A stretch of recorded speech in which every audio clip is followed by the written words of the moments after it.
Good evening and thank you for joining us on this Wednesday edition of Source 16 News. I'm Michelle Herron. Hopkinsville City Council has once again forwarded a post-employment restriction ordinance back to Committee of the Whole for review. During last night's regular City Council meeting, council members discussed the ordinance that would have allowed retired police officers to work on a part-time basis for the Hopkinsville Police Department. Ward 5 Councilman Charlie Henderson stated that he was concerned about people thinking former employees would be double dipping. Meanwhile, Hopkinsville Fire Chief Fagan Pace told council members his department should also have the opportunity to hire retired employees.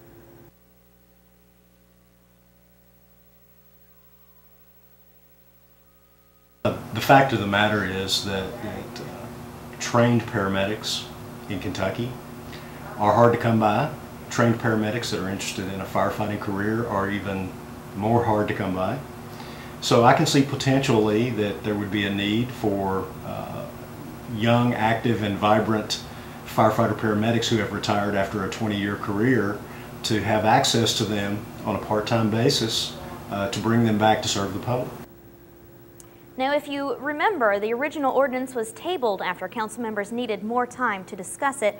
Ward 2 Councilwoman Kimberly McCarley was absent from last night's meeting. And we now have an update to a story that we first brought you yesterday concerning a missing person. Now, this morning, Kentucky State Police located Kevin Hoffman safe in a wooded area off Union Temple Road in Hopkins County. As a precautionary measure, he was transported by ambulance to the Regional Medical Center. And if we told you yesterday, Hoffman was reported missing by his mother and was last seen in the St. Charles area on Sunday, driving a white 1990 Jeep Cherokee with Kentucky tags. And a Callaway County woman is behind bars after police say she pocketed donations from the Special Olympics. State police investigated 28-year-old Kayla Belcher for 5 months after receiving information that she was collecting donations from the West Kentucky Special Olympics polar plunge and then pocketed the money.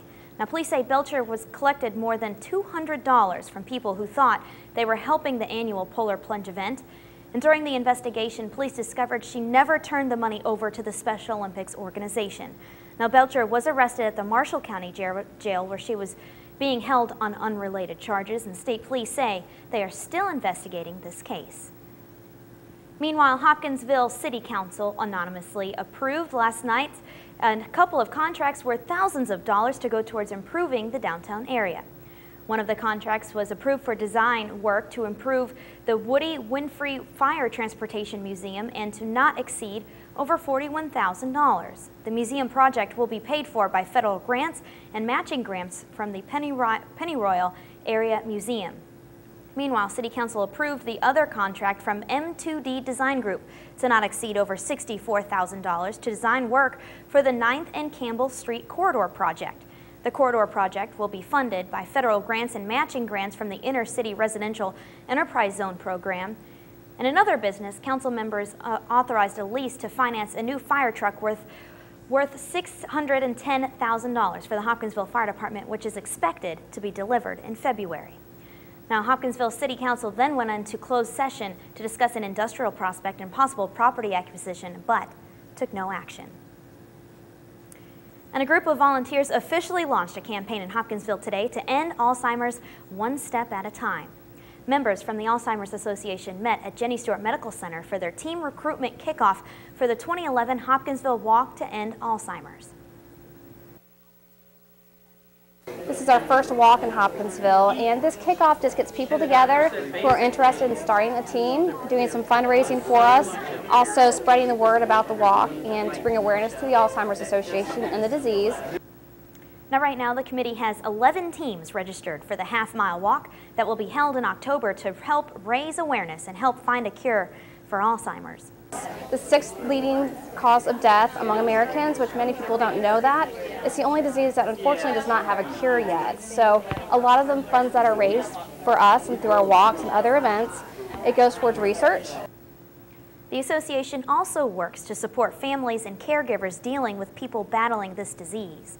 And for more information about Alzheimer's or to find out how you can register a team for the walk, you can visit their website at alz.org. And Hopkinsville and Christian County residents now have another valuable resource at their fingertips. The Hopkinsville Christian County Convention and Visitors Bureau unveiled today a mobile website that is available on all smartphones. Officials say the new site allows residents and visitors to find out about upcoming events, where to eat, among other useful topics. And according to Executive Director Cheryl Cook, our overall goal is to ensure a positive visitor experience by providing the most detailed information and the ultimate customer service. You can check out the mobile website at visithopkinsville.com. And small business owners found out how they can target their marketing to better their business. Marketing consultant Tamika Martin presented a workshop as part of a small business and enterprise opportunity conference where she showed business owners how to target marketing instead of guessing. We want them to not waste any money on marketing dollars, because oftentimes small business owners, what they do is they sort of guess on what marketing mediums may be best for them, and we want to help them eliminate that guessing and be targeted and focused.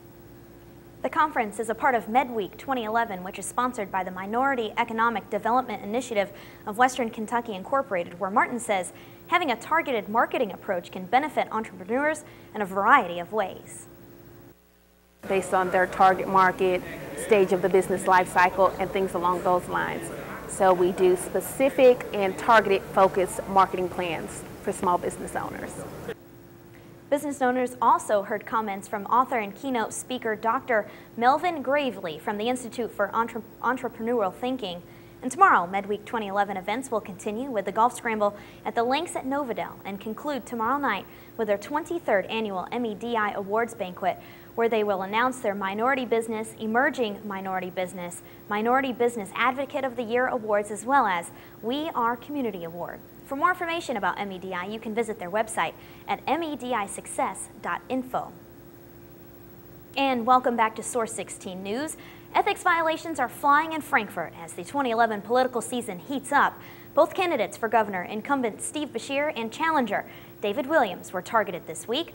Although the governor himself was not accused, a whistleblower told the state Republican Party chairman that he was encouraged to be a colleague to contribute $500 to the governor's re-election campaign at the risk of losing his job.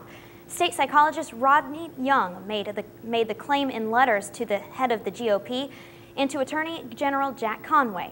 Hours after this was filed, Democrats filed an ethics complaint against Republican challenger David Williams, citing that he had not indicated $5,000 of gambling winnings in 2002 on a campaign disclosure form. Williams, who claimed the income on his taxes, says this is an effort to tie him to gambling. The situation is the governor continues to try to paint me with this gambling brush because I'm against the expansion of gambling and he's for the expansion of gambling. I'll never understand if he thinks gambling is a good thing, why they would want to criticize me for having gambled in the past. It just doesn't make any sense. The bottom line of it's the governor that's for expansion of gambling, and he's trying to alienate me from people that don't believe in expansion of gambling, and I guess he's had some success with it because you know, some people think, well, you know, I don't believe in gambling at all. Well, the choice in this election is if you're for Steve Beshear, vote for him if you're for expansion of gambling. If you're not for expansion of gambling, David Williams is a choice. Now, so far, there's been no comment from Governor Beshear, who has been visiting Iraq and Kuwait on a Department of Defense trip. And the Kentucky Department of Education is pleased to announce teachers will now have a new 21st century instructional tool when they return to school. The new instructional tool is called the Continuous Instructional Improvement Technology System, and officials say it's a searchable online database of Kentucky academic standards. According to KDE, the system is designed to help educators as they implement the new Kentucky core academic standards in mathematics, English, and language arts. Officials say it's free to all Kentucky public school teachers and will be available 24/7 from any internet-connected computer equipped with modern browsing software. The system is designed specifically for Kentucky public school educators and will not be open to the public. And speaking of teachers, Christian County Public Schools held an orientation this week for new teachers just in time for the upcoming school year. The annual New Teachers Orientation focused on the challenges and rewards of educating students. Officials say teachers were also able to connect with other educators while receiving an in-depth training. Sessions that teachers attended included building relationships that create student success, first days of school procedures, and teaching standards. Officials say the purpose of the orientation is to help prepare teachers to build a classroom environment that supports learning. The first day of school is August 9th. And right now, we'll go ahead and take it over to Jack Keys for a check at your Source 16 Sports.